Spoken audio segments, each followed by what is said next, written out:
आरक्षण दर्द की दवा है, बीमारी का इलाज नहीं है। अरवल में सर क्या बात है, एक सब नहीं बोलना चाहिए कि हम बोल रहे हैं। आन्हर बाबा गए थे, जो कह रहे हैं लग रहा है उन्होंने क्या बताया, लालू यादव पर टिप्पणी की है, शिक्षा मंत्री पर कह रहा है कि अगर शुद्ध माँ का दूध पिए तो यानी कि डिबेट करे, इस पर क्या कहिएगा? सीबीआई का इस्तेमाल भारतीय जनता पार्टी इस समय केवल अपने खिलाफ जितनी भी आवाजें हैं उनका दमन करने के लिए कर रही है। जितने पॉलिटिकल पार्टी हैं जो बीजेपी से लड़ रही हैं उनके खिलाफ सीबीआई ईडी का छापा हो रहा है। तमिलनाडु का घटना में जैसा कि कुछ खबर चलाए थे कुछ पत्रकार, उन पर मतलब मुकदमा हुआ है और उन पर मतलब कुछ पत्रकार साफ साफ बोल रहे हैं कि तेजस्वी यादव के द्वारा उन पर करवाया जा रहा है मुकदमा। इस पर क्या कहना चाहते हैं? 2022 में गठबंधन का सरकार आया है, इससे पहले 9 केस उसके ऊपर हुआ है, समझे। 2019 में उसको 7 केस हुआ है, हाँ, 20 में 1 हुआ है, उसके साथ कौन खड़ा हो गया, उसके साथ कौन लोग खड़े हैं? वो लोग खड़े हैं जो सत्ता में।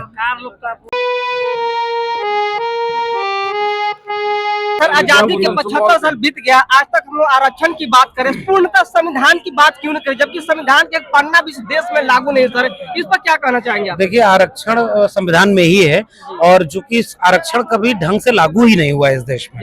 आरक्षण के साथ बहुत ज्यादा अन्याय किया गया, जबकि पूरे दुनिया में एक ऐसी व्यवस्था आरक्षण के अलावा कोई नहीं है जिसने इतना कम समय में इतनी बड़ी आबादी के जीवन में बदलाव लाया हो, तो इसलिए उसकी बात करनी पड़ गई। लेकिन आरक्षण के लिए मंडल कमीशन में एक रिपोर्ट में एक बड़ी प्यारी बात लिखी है कि आरक्षण दर्द की दवा है, बीमारी का इलाज नहीं है। तो आरक्षण तो ये है कि भाई अभी कुछ नहीं मिल रहा है तो ये मिले, एक अमूल चूल बदलाव। शिक्षा रोजगार, जमीन का मालिकाना हक, इन सब के सवाल को अगर जब तक जोड़ेंगे नहीं तब तक इस देश में अमृत काल मनाते रहिए, झंडा हर हाथ तिरंगा, हर घर पर तिरंगा करते रहिए। 2022 तक सबको घर दे देंगे। प्रधानमंत्री ने बोला था कि देश की जनता सड़क पे क्यों नहीं उतर रही है कि भाई झूठ क्यों बोले प्रधानमंत्री? 2 करोड़ रोजगार कब कहाँ दिए, 15 लाख क्यों नहीं दिए? बड़े बड़े सवाल पर धोखा मिल रहा है और अंधविश्वास का बाजार फैलाया जा रहा है। सारा अंधविश्वास का यदि मिटाने का यदि कोई व्यवस्था है तो संविधान है, तो आप मन से चिल्ला के क्यों नहीं कहते कि देश में पूर्ण संविधान लागू करो, संविधान लागू करो, मुझे आरक्षण नहीं पूरा संविधान चाहिए? इस बात को क्यों नहीं आप कह पाते हैं? चाहिए कि मतलब हम किसी से मांग रहे हैं, लागू करने की बात है तो किसी से मांग रहे हैं। आपका संविधान लागू है, आपको क्लेम करना है, आपको अपने अधिकारों को क्लेम करना है कि ये जो अधिकार मुझे मिला है इसको बचाऊंगा मैं, इसको और अधिकार पाना है मुझे, किसी और से लागू करवाना नहीं है। दूसरा खेमा एक है वो संविधान को ही खत्म कर रहा है, उससे संविधान को बचाना है। आज सर बहुजन लोग है राम के प्रति ज्यादा झुकाव रखता है, बाबा साहब के प्रति कम झुकाव रखता है, ऐसा क्यों सर? धीरे धीरे समझदारी आएगी। जो राम के प्रति झुकाने वाले लोग हैं उनके पास पैसा है, ताकत है, एकजुट है। वो 1925 में सांस्कृतिक संगठन बनाते हैं, आज तक कभी टूटे नहीं, एकजुट होकर के सब एक दूसरे की मदद करते हैं। आतंकवादी का आरोप भी हो तब भी प्रधानमंत्री अपने पीछे उनको बिठाते हैं।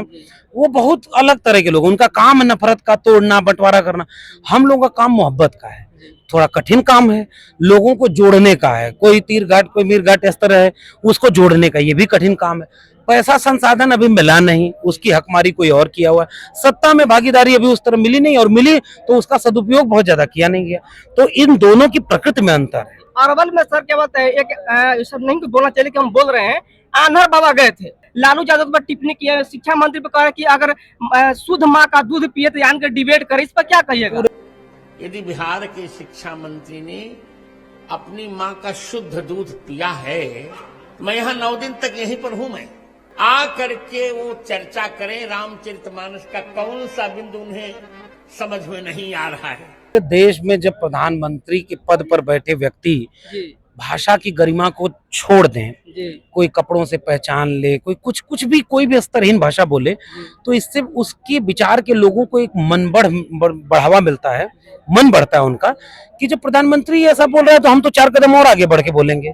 तो हर तरह के बाबा, ये आपके बिहार में तो यूट्यूबर सब दंगा करवा रहा था तमिलनाडु और बिहार में, और सब पुलिस पकड़ रही है कि भाई अरे तुम क्या ये दंगा। अरवल में सर क्या बात है, एक सब नहीं बोलना चाहिए कि हम बोल रहे हैं।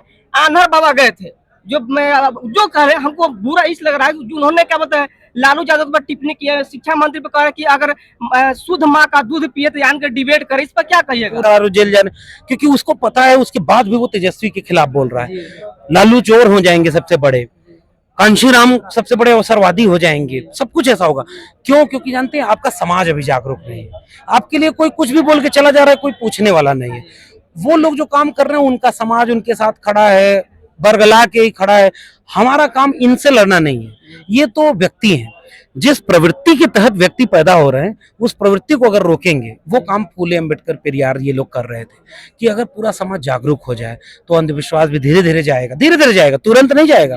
धीरे धीरे लोग जागरूक होंगे, धीरे धीरे लोग हक अधिकार को मांगेंगे, तब जाकर के मामला बनेगा। बिहार के राज्यपाल उनके सम्मान में मिलने गए थे सर, इन पर क्या कहिएगा? अब ये मैं क्या अलग से क्या बोलूं, मैं कह रहा हूँ जनता जागरूक करिए। जनता जागरूक होकर सवाल पूछेगी तो वो लोग जवाब देंगे। लगातार सीबीआई का छापा पड़ रहा है, जेडी पर इस पर क्या कहना चाहते हैं? सीबीआई का इस्तेमाल भारतीय जनता पार्टी इस समय केवल अपने खिलाफ जितनी भी आवाजें हैं उनका दमन करने के लिए कर रही है। जितने पॉलिटिकल पार्टी हैं जो बीजेपी से लड़ रही हैं उनके खिलाफ सीबीआई ईडी का छापा हो रहा है। मतलब बीजेपी वाला चाह रहे हैं कि मतलब विपक्ष विहीन बना दे।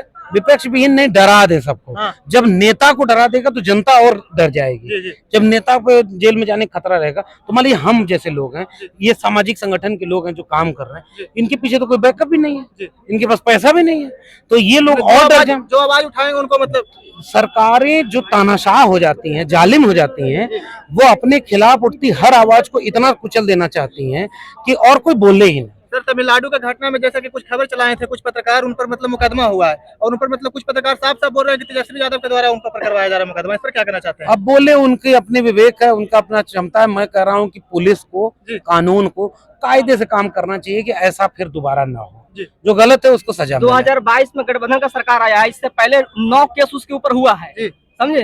2019 में उसको 7 केस हुआ है। हाँ, 20 में 1 हुआ है, उसके 21 में 1 हुआ है, उसके साथ 22 में कौन 1 खड़ा हुआ हो है। गया, उसके साथ कौन लोग खड़े हैं?